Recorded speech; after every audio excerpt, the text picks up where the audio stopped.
नमस्कार, मी प्रशांत फाटक। आज कार्तिक कृष्ण त्रयोदशी शके 1946 सादर करत आहोत ठाणे वार्ता। पाहुयात काही ठळक घडामोडी। माजिवडा गावात पाळीव प्राणी गॅस दाहिनी केंद्राचे केंद्रीय मंत्री प्रताप सरनाईक यांच्या हस्ते लोकार्पण संपन्न। कचरा समस्येवरनं राष्ट्रवादी युवक काँग्रेस शरद पवार पक्ष आक्रमक। ठाणे महानगरपालिका मुख्यालयासमोर टाकला कचरा आणि मुंब्रा कोशात कचऱ्याचे ढीग।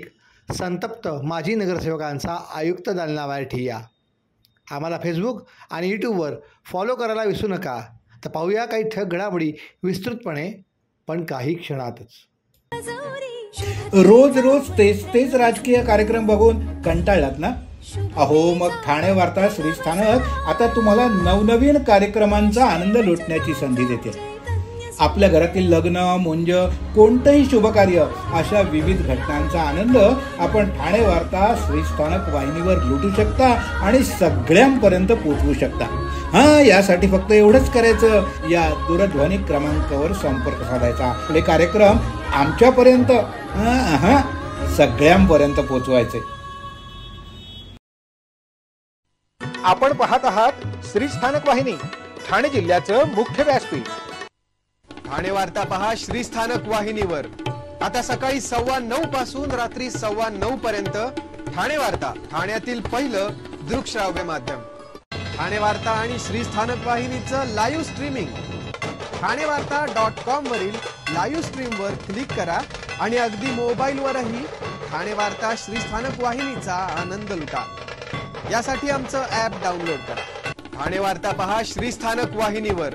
आता सकाळी 9:15 पासून रात्री 9:15 पर्यंत ठाणे वार्ता, ठाण्यातील पहिलं दृकश्राव्य माध्यम। आपण पाहत आहात श्रीस्थानक वाहिनी, ठाणे जिल्ह्याचं मुख्य व्यासपीठ। मंत्री प्रताप सरनाईक यांच्या संकल्पनेतनं साकारलेल्या माजिवडा गाव येथील पाळीव प्राणी ग्रास दाहिनी केंद्राचे लोकार्पण परिवहन मंत्री आणि स्थानिक आमदार प्रताप सरनाईक यांच्या हस्ते शनिवारी संपन्न झाले। हा सोहळा बाळकुंभ अग्निशमन केंद्राजवळ माजिवडा गाव परिसरात आयोजित करण्यात आला होता। कार्यक्रमाला स्थानिक नगरसेवक, नागरिक, जनप्रतिनिधी, समाजसेवक आणि विविध संस्थांचे पदाधिकारी मोठ्या संख्येने उपस्थित होते। पाळीव प्राण्यांच्या सन्मानपूर्वक अंतिम संस्काराची सुविधा ठाण्यात उपलब्ध व्हावी यासाठी हे गॅस दाहिनी केंद्र उभारण्यात आले असल्याचे मान्यवरांनी सांगितले। पर्यावरणपूरक पद्धतीने प्राण्यांचे अंतिम संस्कार करण्यास ही सुविधा मोठी मदत ठरेल, असंही सरनाईक यांनी यावेळी नमूद केले। डोंबिवलीमधनं एक धक्कादायक प्रकार समोर आला आहे। प्रसिद्ध रील स्टार शैलेश रामगुडे याला विष्णुनगर पोलिसांनी अटक केली आहे। तक्रारीनुसार रामगुडे तरुणींना प्रेमाच्या जाळ्यात ओढत असे आणि त्यानंतर विविध आमिष दाखवून त्यांच्याकडून पैसे व दागिने उकळत असे, असा आरोप आहे। या प्रकरणात उच्च शिक्षित आणि मोठ्या पदांवर नोकरी करणाऱ्या अनेक तरुणींनी पोलिसांकडे तक्रार दाखल केली आहे। कारवाई दरम्यान पोलिसांनी शैलेश रामगुडे याच्याकडून 37 लाखाचे दागिने, एक BMW कार आणि 4 महागडे आयफोन जप्त केले आहेत। पोलिसांचा तपास सुरू असून आणखीन काही तक्रारी समोर येण्याची शक्यता व्यक्त केली जात आहे। इंस्टाग्रामवर 9 लाख फॉलोअर्स असलेल्या या रील स्टारचा हा कथित गुन्हेगारी प्रकार उघड झाल्यानंतर नागरिकांमध्येही मोठी चर्चा रंगली आहे। मुंब्रा येथील विविध समस्यांची सोडवणूक करण्यात ठाणे महानगरपालिकेकडून उपाययोजना केल्या जात नाहीत। गेल्या काही दिवसांपासून मुंब्रा कोसा भागातला कचरा उचलला जात नाही, परिणामी परिसरामध्ये प्रचंड कचरा जमा झाला आहे। नागरिकांना रोगराईचा सामना करावा लागत आहे। त्यामुळे संतप्त झालेले माजी विरोधी पक्षनेते अशरफ शानू पठाण यांनी माजी नगरसेवक सिराज डोंगरे, सुधीर भगत, फरजाना शाकीर शेख, सुनीता सातपुते, रेहान पितलवाला, जमीला नासिर खान, कमरुल हुद्दा, नादिरा सुरमे, शाकीर शेख यांच्यासह राष्ट्रवादी काँग्रेस, शरदचंद्र पवार पक्षाच्या सर्वच माजी नगरसेवकांसह आयुक्त दालनावर धडक दिली। गेल्या 4 दिवसांपासून कळवा मुंब्रा परिसरातला कचरा उचलण्यात येत नाही, त्यामुळे कळव्यात कचऱ्याचे ढीग साचू लागले आहेत। यावर पालिका प्रशासन उपाययोजना करीत नसल्याने राष्ट्रवादी व काँग्रेस शरदचंद्र पवार पक्षाचे जिल्हाध्यक्ष अभिजित पवार यांच्या नेतृत्वाखाली ठाणे महानगरपालिका मुख्यालयासमोर कचऱ्याचे डंपर रिकामे केले। कचरा समस्या तत्काळ मार्गी न लावल्यास यापुढे आयुक्तांच्या बंगल्यासमोर कचरा टाकू, असा इशारा यावेळी अभिजित पवार यांनी दिला। डम्पिंग ग्राउंड नसल्याचे कारण पुढे करत ठेकेदारांकडनं कचरा उचलला जात नाही. परिणामी कळव्याच्या विविध भागात कचरा साठू लागला आहे. अनेक सोसायट्यांच्या बाहेर कचरा जमा होत आहे. हा कचरा अभिजित पवार यांच्या नेतृत्वाखाली पूजा शिंदे विचारे, कैलास हावळे, राजू शिंदे यांनी एका डंपरमध्ये आणून पालिका मुख्यालयासमोर ओतला. त्यामुळे पालिका परिसरात एकच खळबळ माजली. या संदर्भात अभिजित पवार यांनी जनतेकडून कर घेऊनही त्यांना सुविधा न पुरवणाऱ्या पालिकेचा कारभार हा कचऱ्यात गेला आहे. आज फक्त पालिकेच्या दारात कचरा टाकला आहे, पण जर एका दिवसात हा कचरा उचलला नाही तर पालिकेतील प्रत्येक अधिकाऱ्याच्या दालनात, संबंधित अधिकाऱ्यांच्या घरासमोर तसेच आयुक्तांच्या बंगल्यासमोर कचरा टाकण्यात येईल असा इशारा दिला. रोज रोज तेच राजकीय कार्यक्रम बघून कंटाळलात ना? अहो मग ठाणे वार्ता श्रीस्थानक आता तुम्हाला नवनवीन कार्यक्रमांचा आनंद लुटण्याची संधी देते.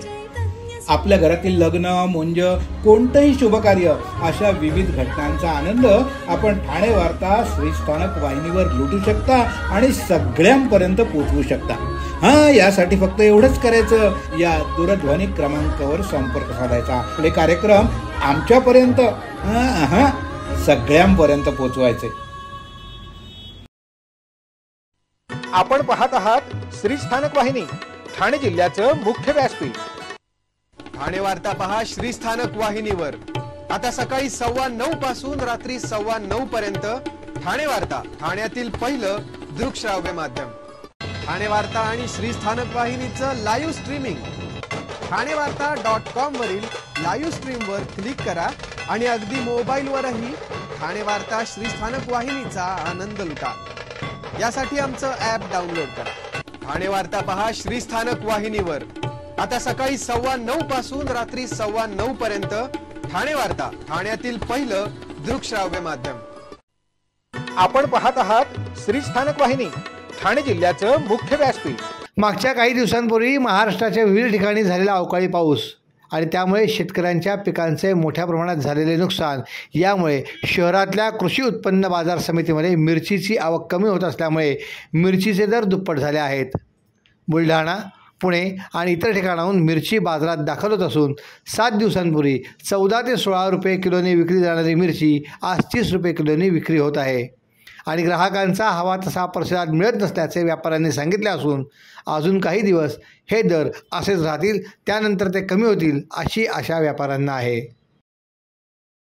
समता विचार प्रसारक संस्थेने आयोजित केलेला 15वा वार्षिक साथी हिराजी गोहिल एकलव्य क्रीडा जल्लोष ठाण्यातल्या विविध लोकवस्तीत 200 मुलामुलींच्या सहभागाने दणक्यात संपन्न झाला. घरातल्या प्रतिकूल आर्थिक आणि सामाजिक परिस्थितीशी जिद्दीने व चिकाटीने झगडत समाजात आपले स्थान निर्माण करू पाहणाऱ्या लोकवस्तीतल्या एकलव्य विद्यार्थ्यांनी या क्रीडा स्पर्धांमध्ये उत्साहाने सामील होत क्रिकेट, कबड्डी या मैदानी खेळांबरोबरच कॅरम, बुद्धिबळ ह्या बैठ्या खेळांचा आनंद घेतला. त्याचबरोबर एकलव्य चित्रकला स्पर्धा देखील उत्साहात पार पडली. संस्थेच्या दादोजी कोंडेव इथे असलेल्या जागेत कॅरम, बुद्धिबळ आणि चित्रकला स्पर्धा घेण्यात आल्या. त्यात कळवा, माजिवडा, राबोडी आदी विभागातल्या 43 विद्यार्थ्यांनी सहभाग घेतला. यावेळी पंच म्हणून नितीन क्षीरसागर यांनी सहकार्य केले. क्रिकेट, कबड्डी हे मैदानी खेळ महागिरी येथील दिवंगत आनंद दिघे समाधीस्थळ येथील मैदानात रंगले.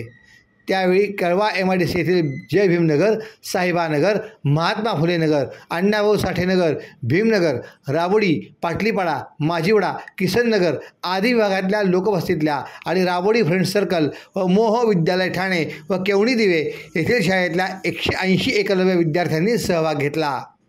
क्रिकेटसाठी संस्थेचे मोह विद्यालयाचे क्रीडा शिक्षक कुमार पाटील, एकलव्य कार्यकर्ते अजय भोसले आणि मृगेश गोहिल यांनी पंच म्हणून काम पाहिलं. क्रिकेटमध्ये कळवा संघ विजेता तर महात्मा फुले नगरचा संघ उपविजेता ठरला. उत्कृष्ट गोलंदाज व फलंदाज ही बक्षिसेही जाहीर करण्यात आली. मुलांच्या कबड्डी स्पर्धेत जय भीमनगर हा विजेता तर किसान नगर संघ उपविजेता ठरला.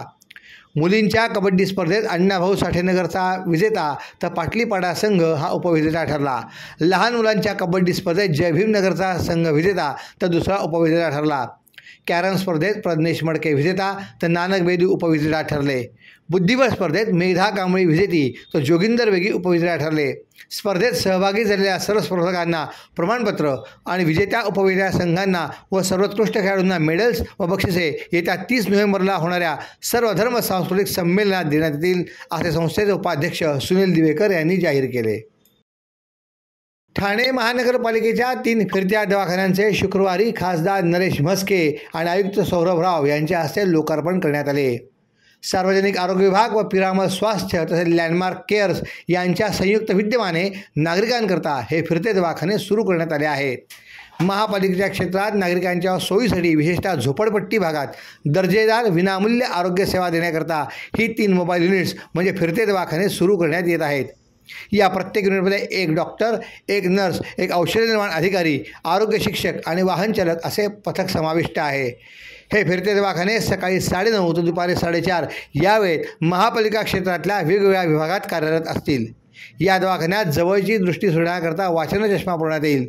तरी डॉक्टरांमार्फत रुग्णांची आवश्यकतेनुसार हिमोग्लोबिन चाचणी, रक्तशर्करा चाचणी करण्यात येईल. उच्च रक्तदाब, मधुमेह, सर्दी खोकला, ताप, डायरिया आदी आजारांचे जलद निदान करून औषधोपचार विनामूल्य करण्यात येतील. असंसर्गजन्य रोगांचे प्रतिबंधन, व्यवस्थापन आणि निरोगी जीवन याबद्दल सामुदायिक जागृती या फिरत्या दवाखान्यांमार्फत केली जाणार असल्याची माहिती मुख्य वैद्यकीय अधिकारी डॉक्टर प्रसाद पाटील यांनी दिली. ठाण्यात अभिनेत्री निवेदिता सराफ यांना यंदाचा गंधार जीवन गौरव पुरस्कार ज्येष्ठ अभिनेते पद्मश्री अशोक सराफ आणि आमदार संजय केळकर यांच्या हस्ते देण्यात आला. ते केळकर यांचे अभिनंदन करत, मी कट्टर भाजप समर्थक असल्याने बिहारमधील भाजपच्या विजयाचा आनंद झाल्याचे अभिनेत्री निवेदिता सराफ यांनी सांगितले. गंधार बालनाट्य संस्थेच्या वतीने गंधार गौरव सोहळ्याचे दरवर्षी आयोजन केले जाते. यंदा गंधार गौरव पुरस्कारांचे 10वे वर्ष होते. हा पुरस्कार सोहळा शुक्रवारी ठाण्यातल्या गडकरी रंगायतन येथे पार पडला. यंदाचा जीवन गौरव पुरस्कार अभिनेत्री निवेदिता सराफ यांना ज्येष्ठ अभिनेते पद्मश्री अशोक सराफ आणि आमदार संजय केळकर यांच्या हस्ते देण्यात आला. आज जी मी काही आहे ते माझे गुरु आणि पती यांच्यामुळे आहे. आज त्यांच्या हस्ते मला पुरस्कार दिला, याचा विशेष आनंद होत असल्याचे निवेदिता सराफ यांनी सांगितले. सुधा करमरकर यांच्या बालनाट्यातनं माझ्या अभिनयाची सुरुवात झाली. बालनाट्य करणं हे खूप कठीण आहे आणि ती काळाची खूप मोठी गरज असल्याचेही त्यांनी सांगितले. बालनाट्य केवळ मनोरंजनासाठी नाही तर त्यातून उद्याचे प्रेक्षक घडतात, असे त्या म्हणाल्या. नाटक कसे बघितले पाहिजे याचेही शिक्षण बालनाट्याच्या माध्यमातून दिले जाते. बालनाट्य शिकून चांगले श्रोते बनतात, त्यामुळे अशी शिबिरे घेतली पाहिजेत. बालनाट्यासाठी माझ्याकडनं जी काही मदत लागेल ती मी करीन. बालनाट्य ही सातत्याने केली पाहिजेत, असे त्यांनी सांगितले.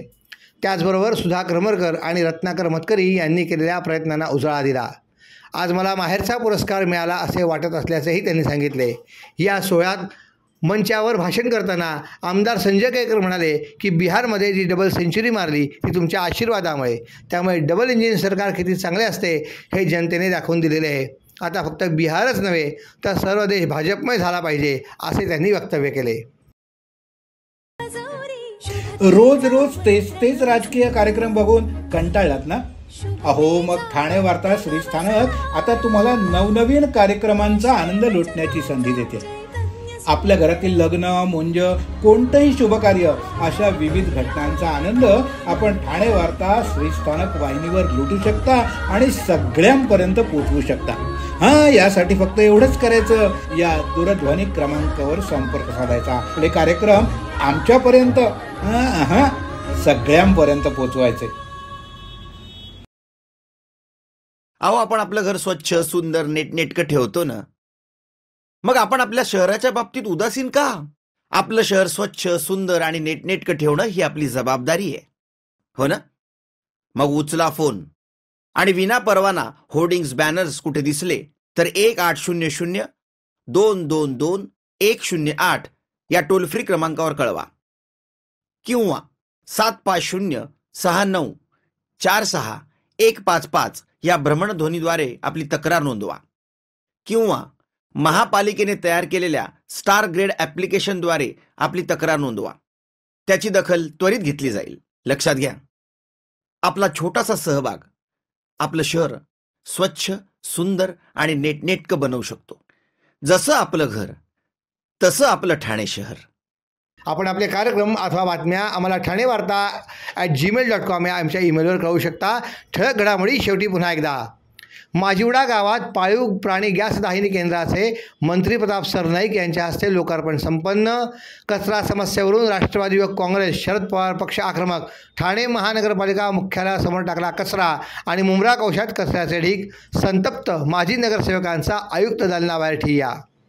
या होत्या ठाणे वार्ता. आपली एखादी बातमी बघायची राहून गेली असेल तर आपण आमच्या ठाणेवार्ता.in या आमच्या संकेतस्थळाला किंवा आमच्या फेसबुक पेज तसंच यूट्यूब चॅनेलला अवश्य भेट द्या. तर पुन्हा भेटू पुढील बातमीपत्रात फक्त श्रीस्थानक वाहिनीवर. धन्यवाद.